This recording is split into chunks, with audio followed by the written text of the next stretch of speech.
Right now, your mind may be trapped in a relentless feedback loop of data, turning every memory into a diagram and every anxiety into a coordinate on a map you believe you must finalize before you can earn the right to sleep. You might be feeling a strange mental dryness, a persistent itch to categorize, explain, and justify why you feel the way you do, as if understanding the anatomy of your pain would finally stop the bleeding. It is the exhaustion of the cartographer who has climbed to the highest peak, not to see the horizon, but to draw the lines of the cliff face, terrified that if a single stone remains unmapped, the entire mountain might vanish. You are tired because you are spending your life trying to represent the world inside your head, rather than inhabiting the world under your feet.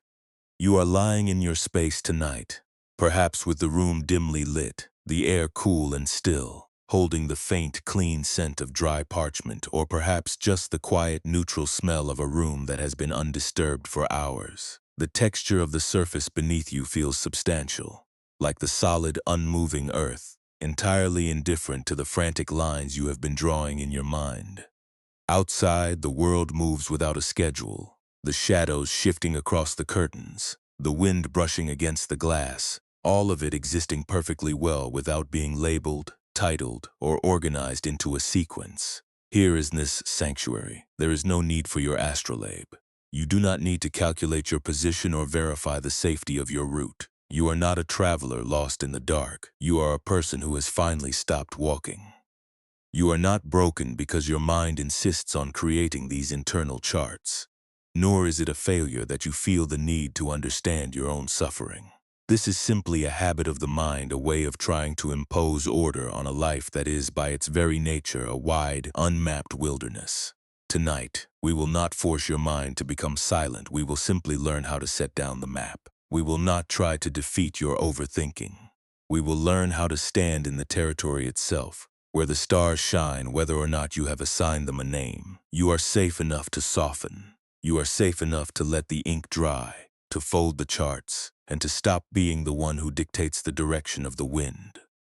Consider this paradox. Your obsession with mapping your inner world is exactly what keeps you from living in it. You are so busy categorizing your fears and diagramming your past that you have effectively turned your own life into an archive, a collection of static, cold sketches of experiences that were meant to be felt, not analyzed. The surprising Buddhist insight here is that the map is never the territory, and the more you strive to know the landscape of your pain, the further you move away from the healing that only occurs when you finally quit the study and simply stand in the dark. Peace is not found in the mastery of your mental charts. It is found when you realize that the territory you are trying to govern is already complete, beautiful, and wild, and it does not need your correction.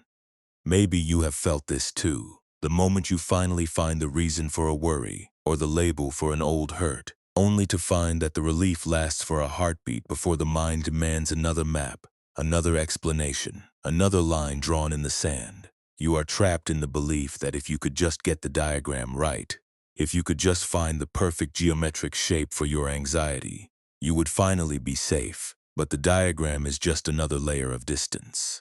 Tonight, we are going to walk away from the observatory. We are going to leave the brass instruments on the desk and walk out into the cooling night air. You do not have to solve your whole life tonight. You do not need to categorize why you are tired, or analyze why you feel heavy, or justify why you cannot seem to power down the internal machine. You are allowed to be, for these hours, an unmapped person, drifting in the vastness of your own presence. You have been doing the work of 1,000 observers, watching your own life from a distance, measuring, comparing, and critiquing. It is no wonder your spirit feels parched. It is no wonder that your chest feels tight, as if you are holding your breath while waiting for the next data point to arrive. But nothing is required of you now. The stars do not ask for your calculations, and the mountain does not require your permission to be high. You are part of the vastness, not the one who observes it from a tower. You are the traveler who has finally decided to trust the ground, even when you cannot see the path clearly in front of you.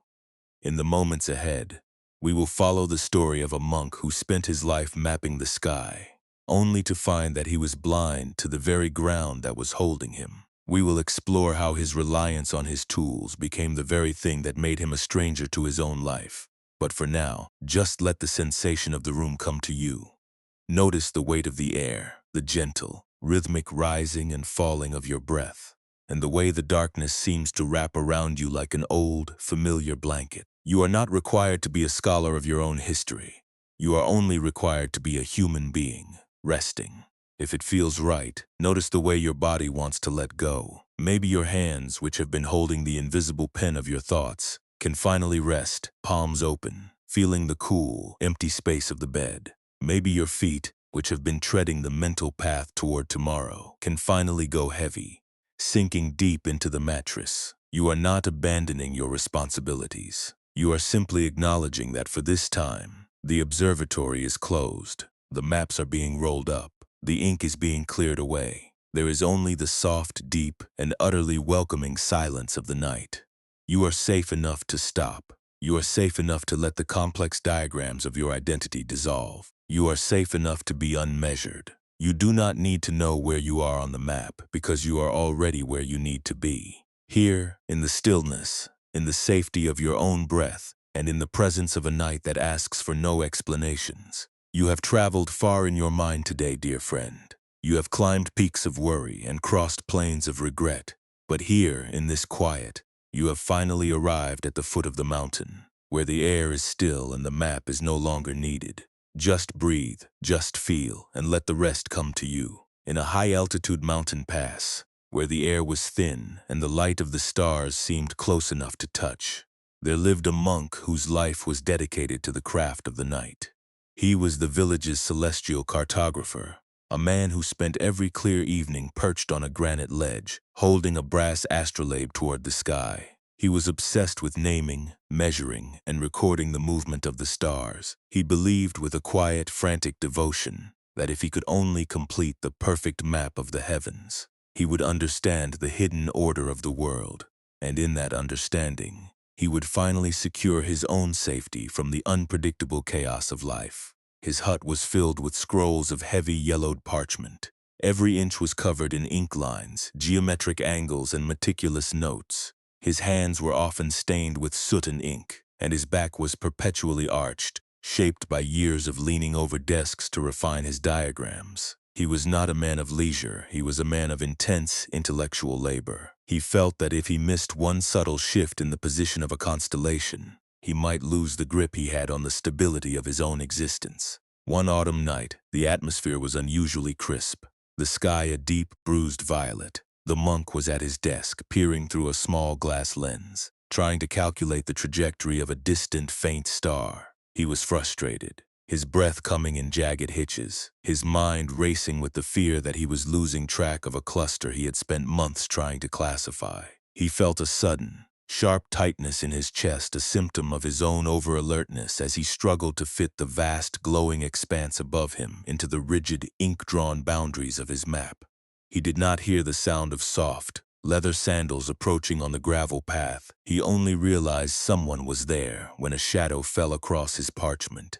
He looked up, startled, his heart pounding, to find an elderly man standing there. The visitor was someone the villagers called the blind stargazer, an old hermit who never used instruments and who claimed he found his way through the mountains by the temperature of the air and the taste of the wind. The hermit reached out a hand, gesturing to the complex, tangled web of ink lines on the desk. "You are trying to trap the light on a piece of dead paper," he said, his voice as quiet as the shifting of a dune.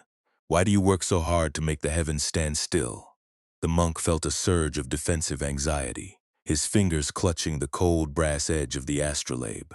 "I am mapping them so that I can understand their path," the monk replied, his tone sharp. "Without the map, how can anyone know where they are? Without the calculation, the universe is just chaos." The hermit smiled, though his eyes remained fixed on the space above the monk's shoulder. He reached into his satchel and pulled out a simple, unmarked walking staff. It was made of common pine, weathered, smooth, and entirely unadorned. He placed it vertically on the stone ground beside the hut. "You hold your brass tool to measure the stars," the hermit said.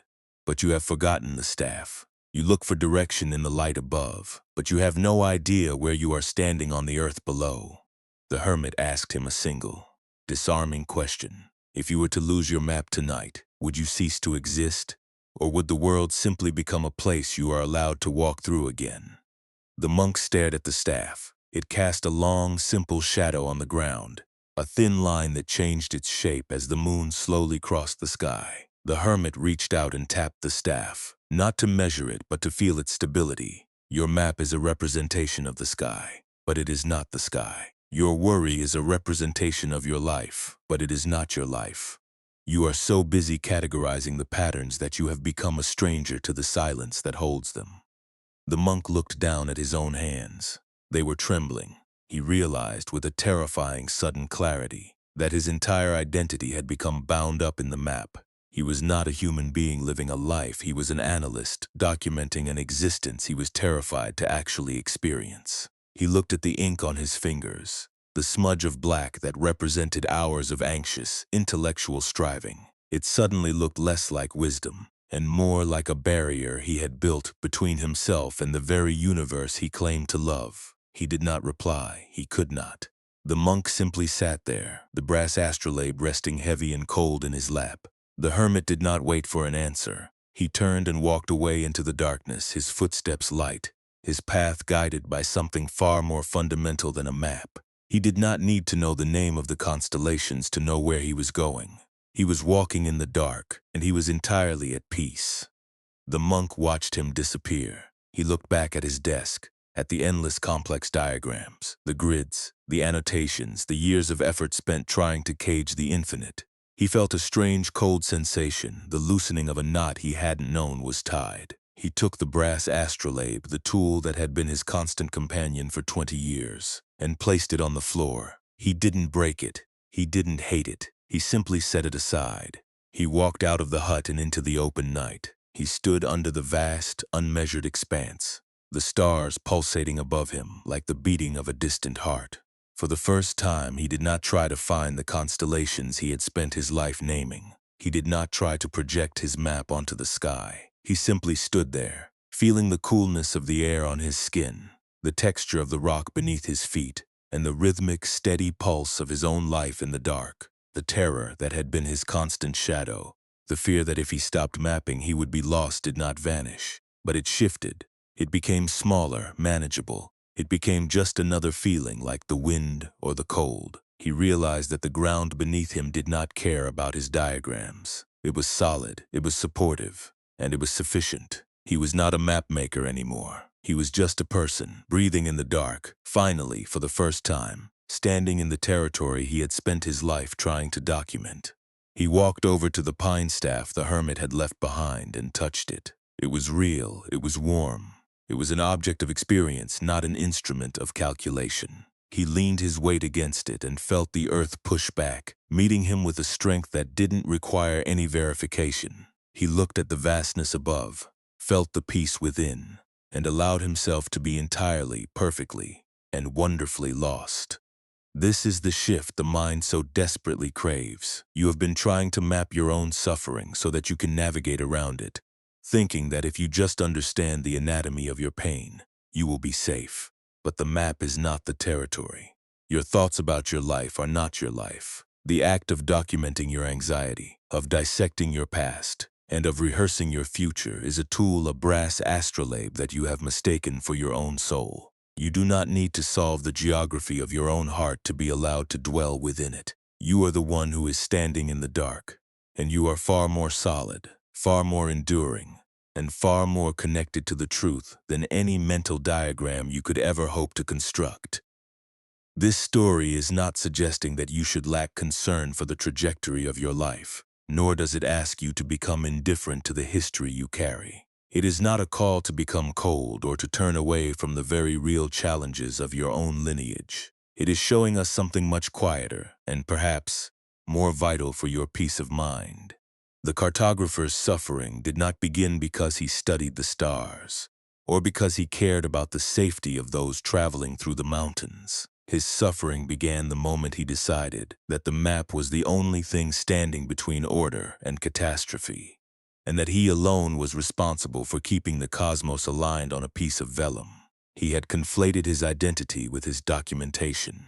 believing that if the sky were not neatly categorized, the world and he within it would drift into oblivion. Buddhist wisdom suggests that we often treat our internal experience like that cartographer treated his charts. We believe that if we can just map every anxiety, if we can just label every impulse and trace the coordinates of our past mistakes, we will finally be allowed to find rest. We think that peace is a reward for finishing the work of being correct or navigated. But the lesson here is that you are not the map, and you are certainly not the astrolabe.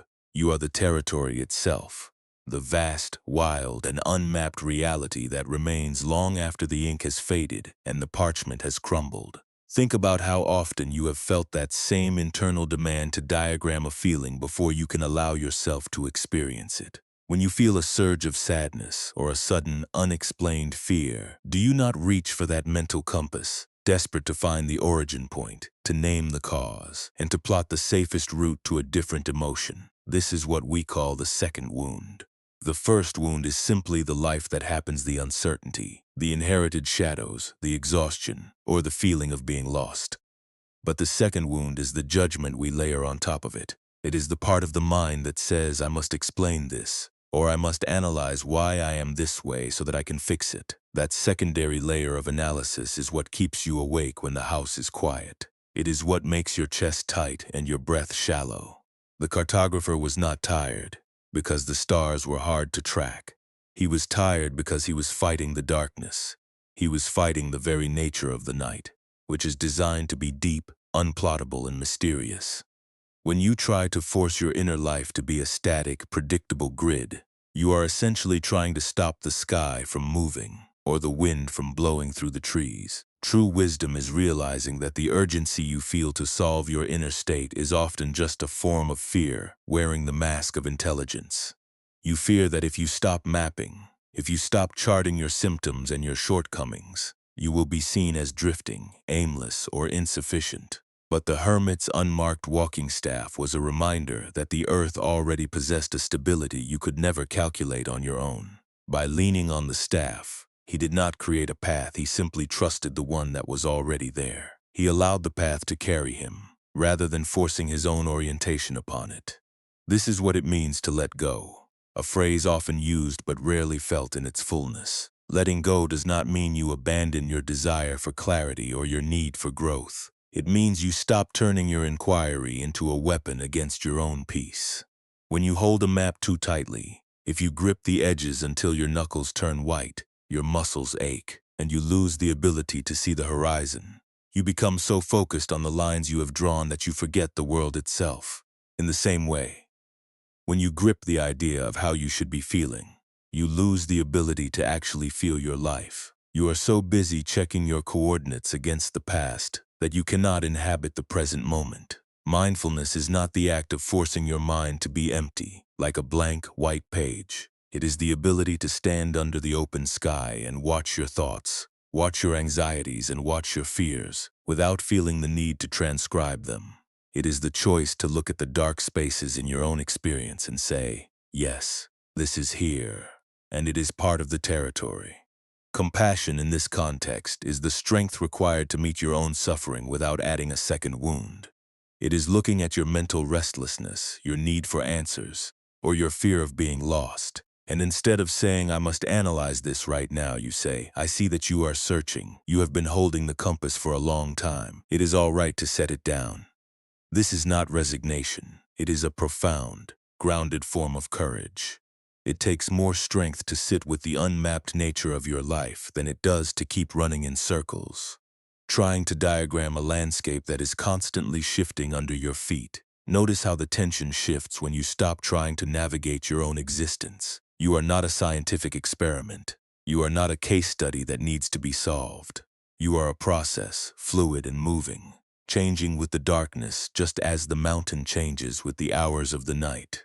The suffering you have been carrying is heavy, yes, but how much of that weight is simply the effort of holding the astrolabe? How much of it is the fear of being seen as you are, with all your beautiful, unlabeled human mysteries?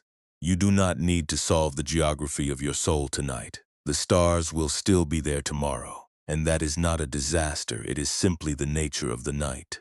The things you feel are not signs that you have failed. They are signs that you are living, that you are affected by the world, and that you are human.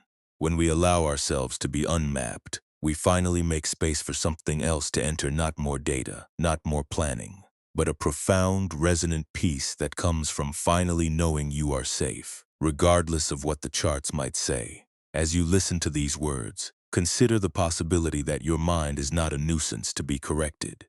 It is a mirror reflecting the vastness, and sometimes that reflection is clear, and sometimes it is obscured by the fog of your own striving. You do not need to shatter the mirror to clear the view.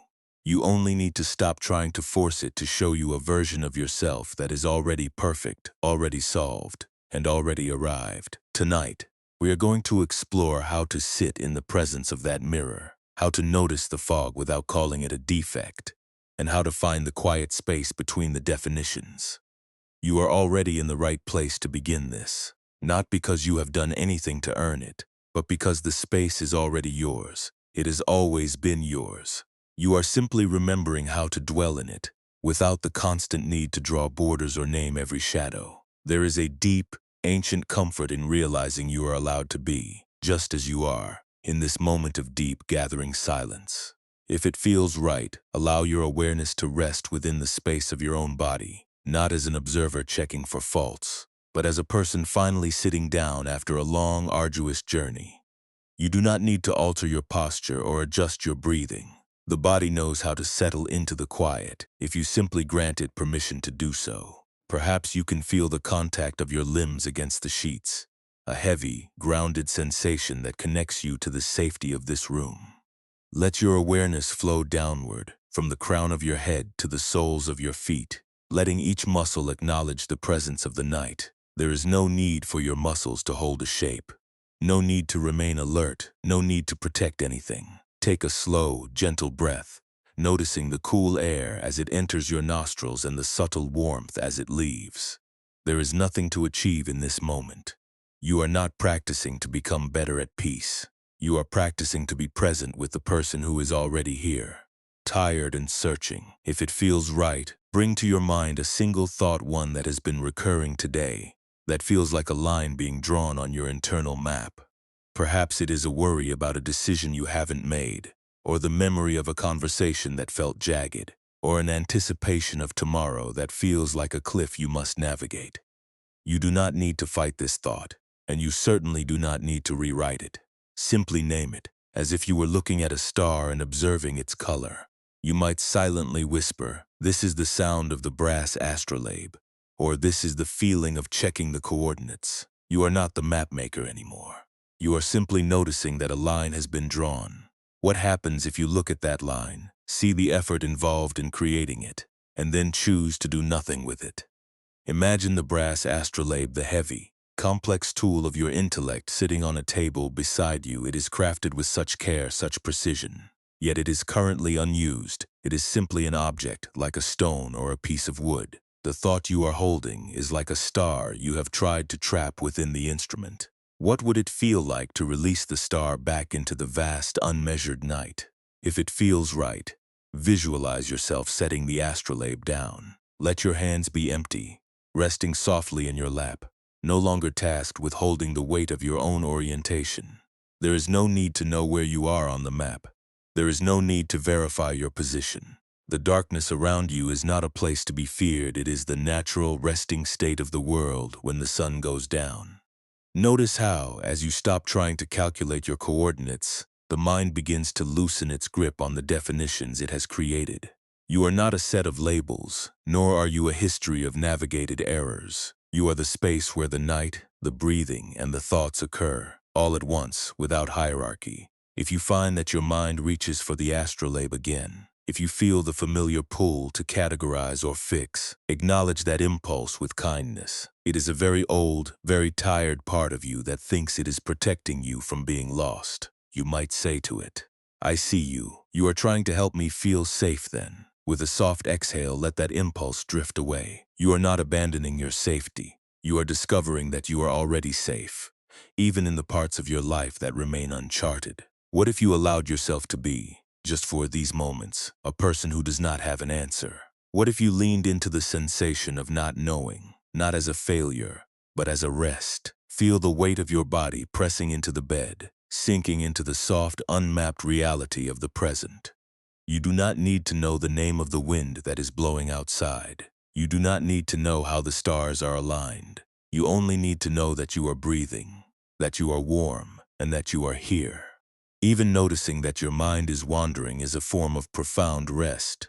You do not need to snap your attention back to a focal point. You can simply allow the awareness to expand like the night sky itself. There is room for your worries. There is room for your fatigue. And there is room for the silence that underlies them all. If the thoughts return, observe them as if they were constellations appearing and disappearing, flickering and fading, without you needing to record their movement. You are the sky, not the one trying to draw the patterns.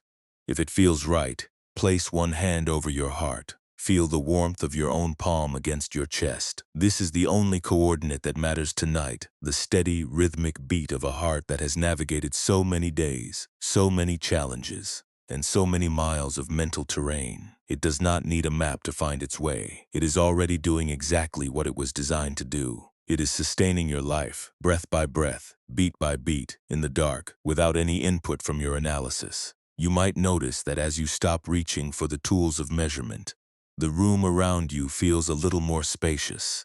The silence is no longer an empty void you have to fill with explanations. It is a landscape that is already complete. You don't have to put anything on it. You don't have to leave any mark. You are simply resting in the presence of your own existence. If you feel a sense of unease as you stop the work, stay with that sensation for a moment. Do not push it away. Let it be another star in the night. It is not an enemy to be navigated around it. It is just another part of the darkness. If you can let it sit there without needing to analyze it, you will find that the unease eventually changes its nature. It may grow quieter, or it may shift into something else, like a soft, blurring shadow at the end of the day. You have the choice in every moment to be either the cartographer caught in the cycle of measurement or the observer who knows the beauty of the territory. When you choose to be the observer, you stop adding the second wound of judgment. You stop blaming yourself for the fact that you are human, and that human lives are rarely solved, rarely perfectly aligned, and rarely predictable. You are safe enough to soften. You are safe enough to let the diagrams of who you think you should be simply dissolve into the darkness of the room. You have been holding the compass for so long, and your fingers are likely cramped and tired. But look, the compass is already gone. Your hand is empty. Your heart is quiet. There is no need to hurry. There is no need to arrive anywhere else. The mountain path is here. The dark, vast sky is above, silent and enduring. The wind is moving through the trees just as it has for centuries, without any permission from your diagrams. You are part of that ancient, unhurried rhythm. You are part of the sky, the air, and the earth. As you continue to breathe, notice the sensation of letting go of the need to be oriented. What a relief it is to simply be here, without having to explain your presence. What a weight is lifted when you realize that nobody is waiting for your map, and there is no observatory demanding your charts. There is only the long, quiet night, the gentle support of the bed beneath you, and the slow unfolding process of being alive. If you feel ready, allow yourself to sink a little deeper into the mattress. Let the bed hold the weight you have been carrying. You have been the one holding yourself up for so long. Let the gravity hold you now. Let the architecture of the building hold you. You are part of the world, not separate from it. You are allowed to be small. You are allowed to be tired. You are allowed to be, for this moment, entirely unmapped. The cartographer eventually learned that the most beautiful part of his life was the moment he set down his brass instrument and looked at the world with his own unfiltered eyes. He realized that the sky wasn't something he had to record for the travelers. It was something he had to experience for himself. And tonight, you are doing the same. You are moving from the role of the analyst to the role of the traveler. And in that transition, you will find the rest you have been searching for all along. Stay here in this softness. There is no rush to conclude, no rush to change. If the thoughts return, just observe them as if they were distant lights passing over the peaks of your own mind. They don't need you to chart them. They just need you to see them and let them pass. You are the sky. not the constellations. You are the mountain, not the map. And the night is a wide, dark, gentle space, waiting to hold whatever you are ready to let go of. Years later, the cartographer's own student, a young woman whose mind was a flurry of geometric urgency, found herself laboring in the same mountain hut.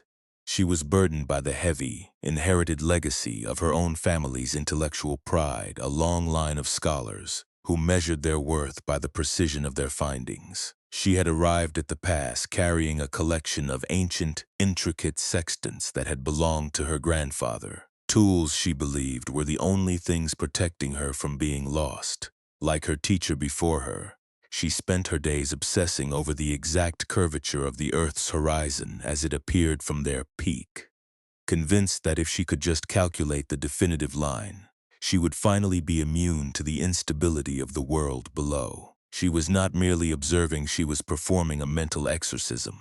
Every time the mountain air grew cold or a storm gathered in the valley, she would tighten her grip on her brass tools, her pulse quickening, her mind cataloging every potential threat.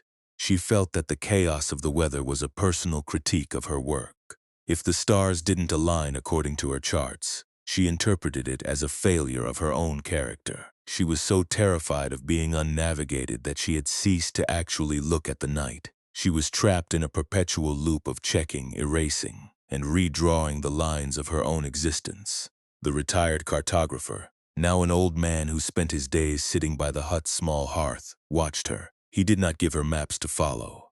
He did not tell her to study the stars. He spent his hours sharpening simple, unmarked wooden charcoal sticks, the shavings falling into a small, worn clay bowl. One evening, as a freezing sleet began to lash against the hut, the woman stood at the high window, her knuckles white, her breath coming in shallow, ragged gulps. She was weeping not from the cold, but from the unbearable pressure of having to maintain the order of the stars while she felt her own internal world fraying. The old man rose from the hearth. He walked to the window, not to look out, but to stand beside her. He picked up one of the charcoal sticks he had sharpened and held it out to her. She looked at it, confused, her eyes blurred with frustration. She expected a critique of her work, or a reminder of the celestial equation she had neglected. Instead, he simply reached up and drew a thick, messy, chaotic smudge of black across her pristine, meticulously plotted map of the southern sky. She gasped, pulling away as if he had struck her. "You ruined it," she whispered, her voice cracking. "That took weeks of calculation. That was the only record of the alignment." He did not apologize. He simply turned back to the hearth and sat down, his movements slow and deliberate. "The sky has already moved," he said. "The crackle of the fire, the only sound in the room. You are drawing a ghost of a star that is already somewhere else. By clinging to the map, you are missing the light that is actually here." She stared at the smudge on the parchment. It was an ugly, dark interruption in her world of clean, logical lines. But as she watched it, she realized something unsettling. The world outside had not collapsed. The mountain had not vanished. The storm continued to lash against the glass, and yet the hut stood. She stood. She felt a strange, terrifying hollowness in her chest, the feeling of the map's authority being revoked. "I don't know who I am without the calculations," she confessed, the words feeling heavy and strange in the quiet room. "If I am not the one who knows the path, then I am nothing." "You are not the one who knows the path," the old man replied, his voice barely audible over the sleet. "You are the one who is allowed to walk it." He didn't offer her a new map. He didn't offer her a new formula. He reached into his bowl of charcoal shavings and sprinkled a few into her open palm. "When the map fails, you look at the ground. When the ground is hidden, you look at your own feet. When you cannot see your feet, you listen to your breath.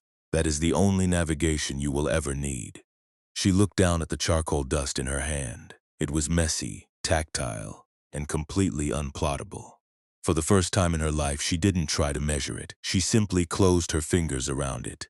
She felt the texture, the grit, the simple reality of the substance. She realized that she had been living her life in the abstract, terrified of the messiness of being a person who could make mistakes, who could lose her way, and who could survive the darkness without a diagram. She walked away from the window and went to the desk. She didn't pick up her sextants. She didn't reach for her ink. She took the ruined map, the one with the black smudge across the sky, and she folded it.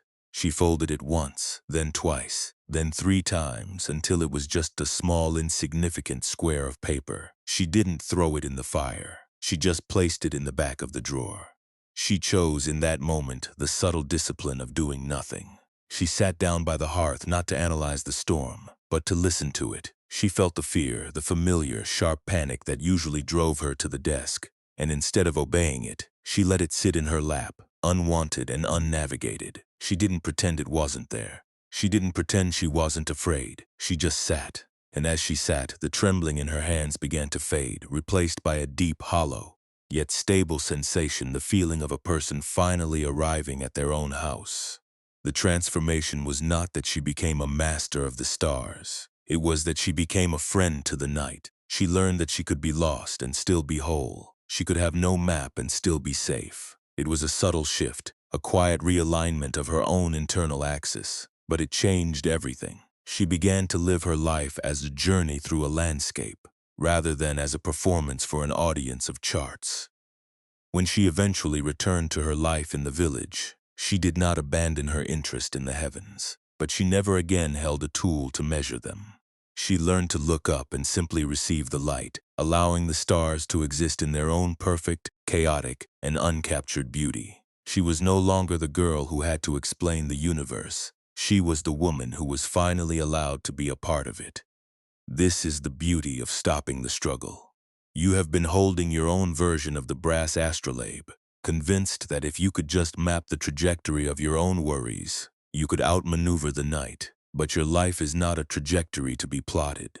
It is a presence to be inhabited. And right now, as you feel the darkness of your own room and the slow, steady rhythm of your own heart, you are already standing in the territory you have spent so long trying to measure.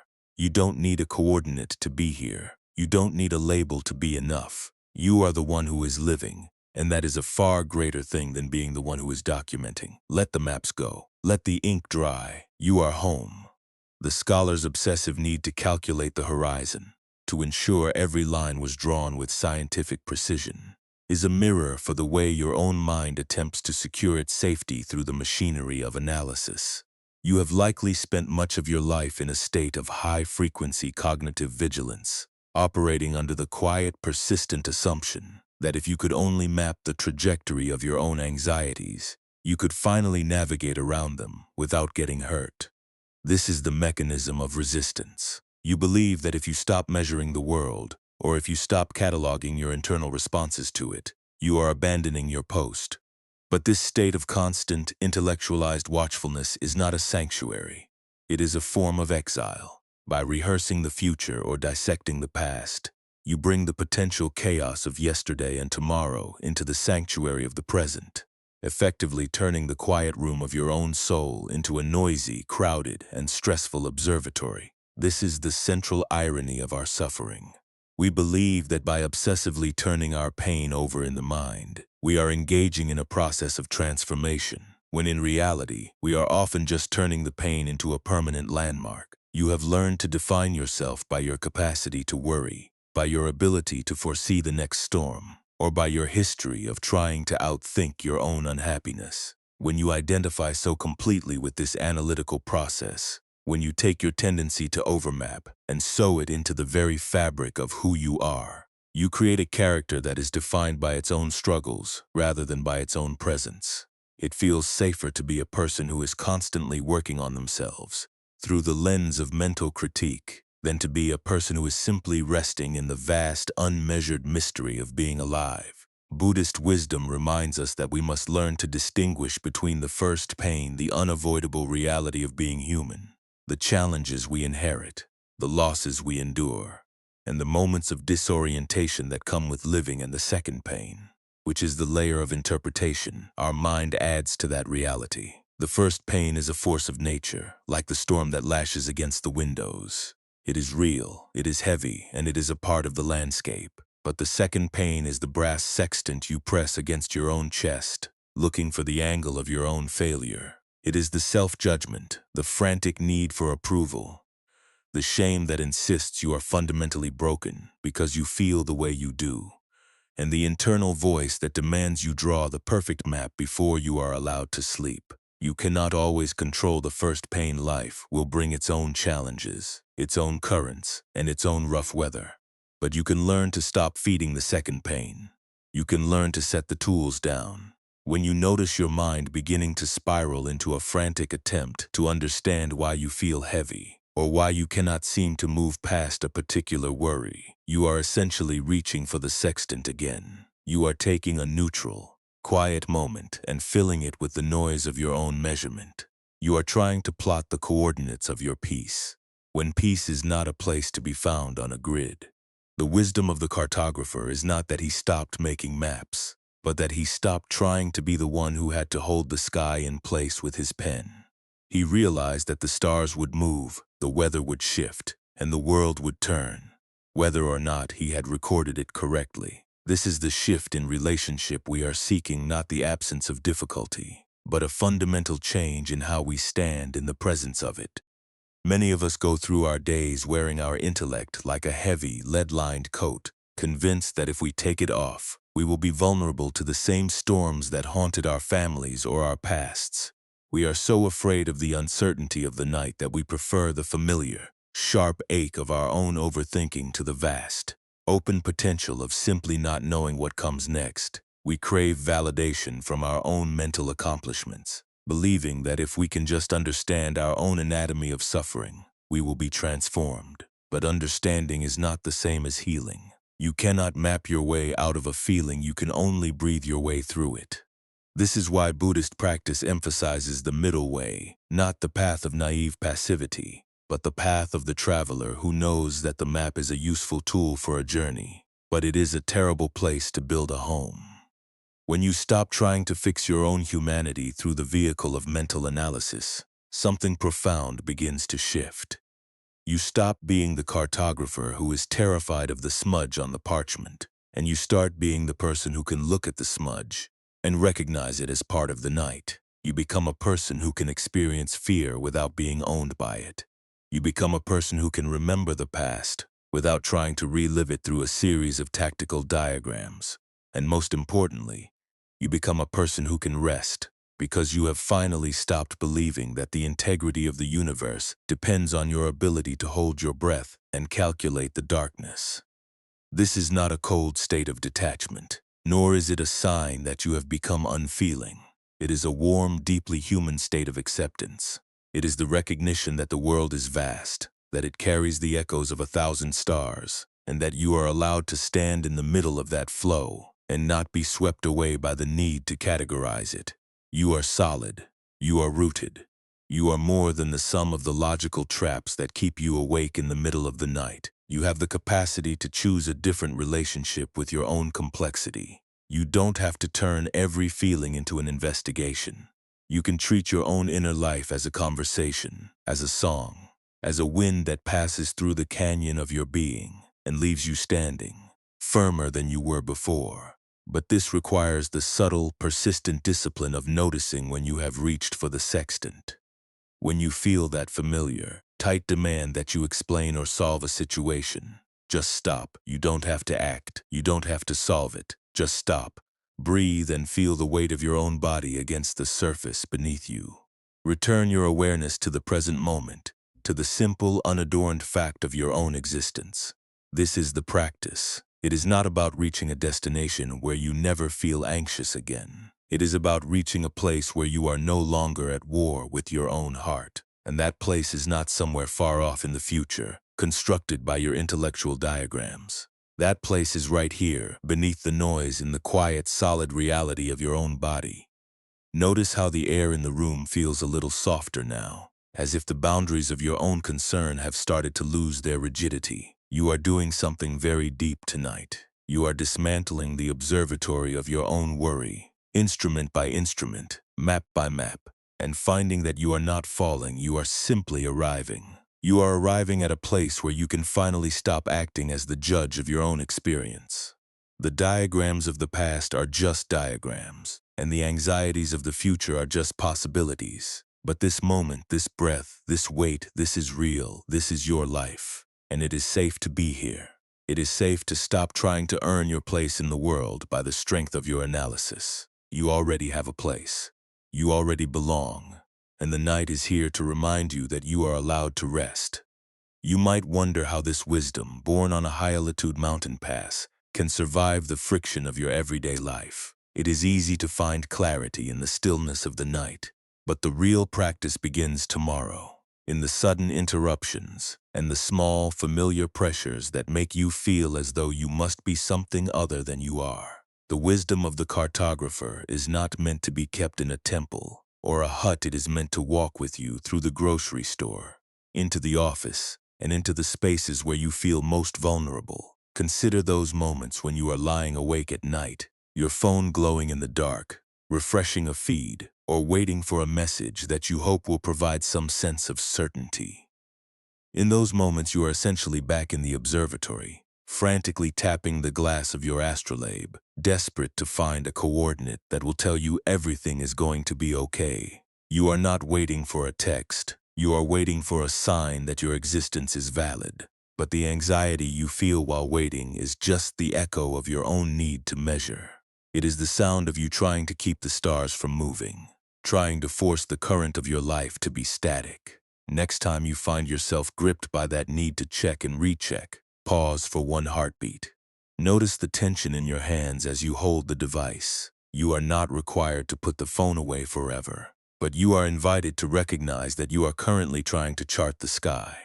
Simply naming the act, "I am currently trying to map my future because I am afraid of the unknown," is the first, most powerful step toward setting down the brass tool. Or think about those times in your day when you are smiling and nodding at someone.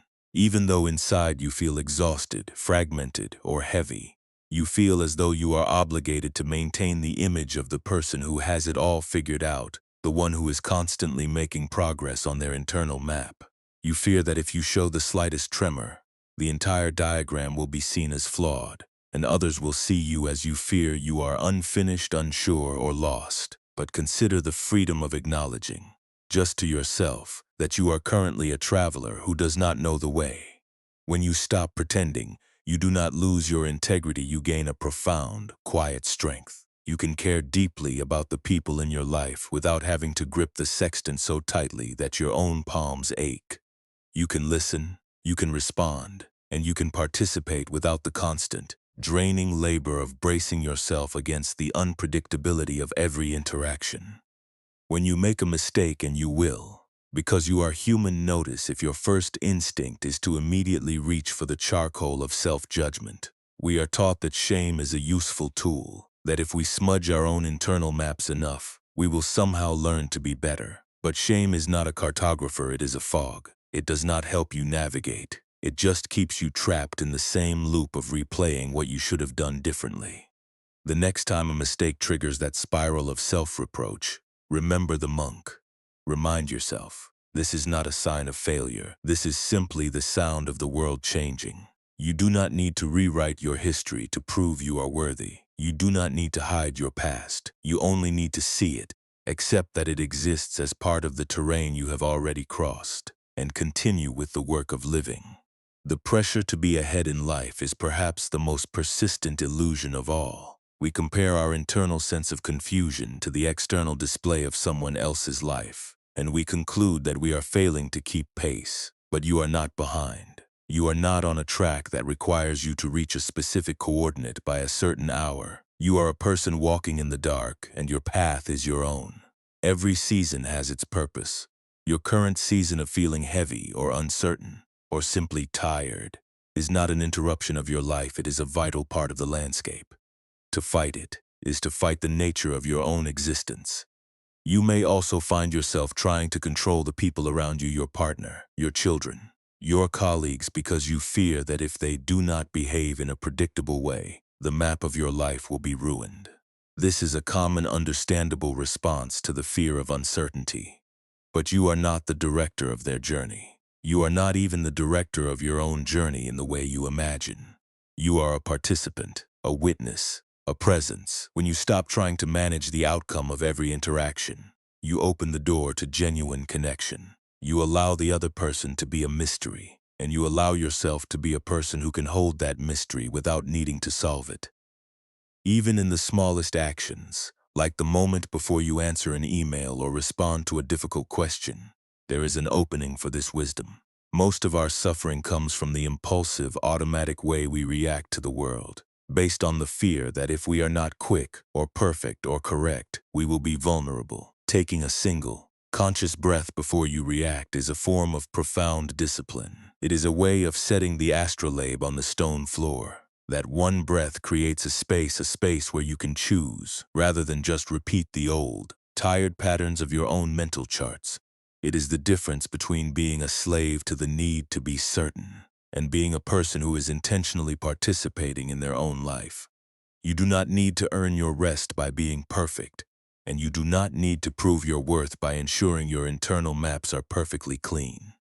The exhaustion you feel is the result of trying to stop the sky from moving, trying to force your own life to be a static, unchanging diagram. You are permitted to be exactly as you are tonight. You are allowed to leave the worries unresolved, the past unfixed, and the stars unnamed. You are not a scientific record that needs a constant verification. You are a human being who has been working very hard, and you have every right to lean back, to look at the darkness, and to finally, truly let go of the tools. The modern world asks you to be a permanent, unmoving monument of efficiency, but the heart asks for nothing more than the permission to be resonant.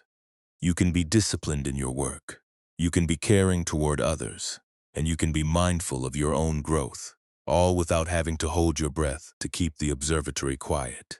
You are safe enough to stop. You are safe enough to be seen with your history, your echoes, and your natural humanness. This is not the end of your journey. It is the beginning of a life where you are finally present for the beauty that was there all along. Underneath all the fear, in the cool, solid, and enduring reality of your own body, you are already exactly where you need to be, and you have nothing left to prove to anyone, least of all to the version of yourself that thought it had to carry a sextant to deserve peace. The silence that now fills your room is not empty. It is heavy with the relief of someone who has stopped running. You can feel that same silence here, beneath the sheets, beneath the noise of the day, beneath the thoughts that try to tell you that you are not enough. You are here.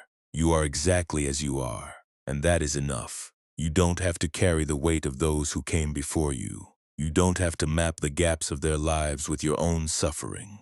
You are the traveler, and the traveler is allowed to simply sit in the darkness, witnessing the sky and staying right where they are.